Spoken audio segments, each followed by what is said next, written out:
Hi guys, அனைவருக்கும் என்னுடைய இனிய வணக்கங்கள். எல்லோரும் எப்படி இருக்கிறீங்க? நல்லா இருக்கிறீங்களா? எனக்கு கிளைமேட் வந்து சூப்பராக இருக்குது, சில்லுன்னு இருக்குது, ரொம்ப ஹாப்பியாக இருக்குது. வெயில் அடித்து 2 நாளாக வாட்டி வைக்கிறதுக்கு இன்றைக்கி ரொம்ப சூப்பராக இருக்குது, கூலிங்காக இருக்குது. வாங்க வீடியோக்குள்ளே போகலாம். என்ன சாப்பாடு பார்த்தலாமா? சுட சுட சாதம், கமகமன் சாம்பார் தாங்க. முள்ளங்கி சாம்பார். முள்ளங்கி வந்து எனக்கு ரொம்ப பிடிக்கும், அதுவும் சாம்பார் வச்சா டேஸ்ட்டு ரொம்ப ரொம்ப பிடிக்கும். நிறைய பேருக்கு முள்ளங்கி சாம்பார்னாலே அப்படியே ஐயோ வேணான்னுவாங்க. எனக்கு ரொம்ப பிடிக்கும். அந்த வாசனையே வந்து அவ்வளோ நல்லது. முள்ளங்கி உடம்புக்கு ரொம்ப ரொம்ப நல்லது.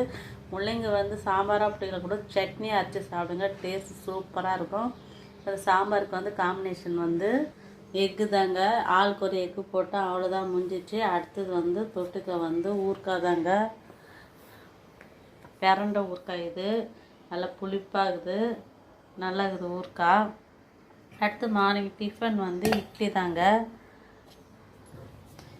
இந்த இட்லிக்கு அதே சாம்பார் தாங்க. அவ்வளோதாங்க. இன்றைக்கி சிம்பிளாக முடிச்சிட்டேன். சுட சுட சாதம், சாம்பார், எக்கு, ஊறுக்காய், இட்லி, அவ்வளோதாங்க. வீடியோ பற்றி தான் லைக் பண்ணுங்கள். ஓகே, பாய்.